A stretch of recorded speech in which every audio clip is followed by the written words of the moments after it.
Welcome to the Learning Pines YouTube. We hope this video helps.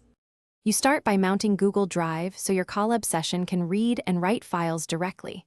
Run from Google. Colab import Drive and then Drive. Mount /content/Drive, follow the authentication link and paste the code. Once done, make sure you see /content/Drive/my drive listed in the file browser.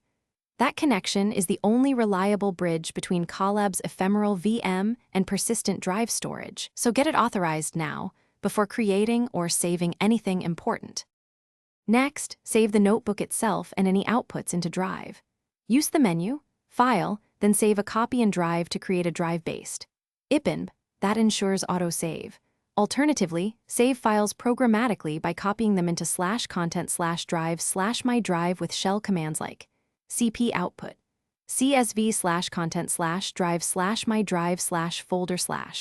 Make sure you're working files live under the mounted path so Colab's edits persist. When you open the copy, to finish, verify saved files in the Drive web interface and check modification timestamps. When you're done with the session, call Drive, flush and unmount to flush buffers and safely disconnect the mount. This reduces sync issues. If something goes wrong, rerun Drive. Mount to reauthorize, confirm you have Drive storage available, and check that the notebook and files are inside /content/Drive paths. Those steps resolve the vast majority of save problems quickly.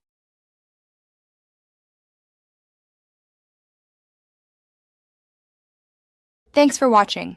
Consider subscribing if we helped you.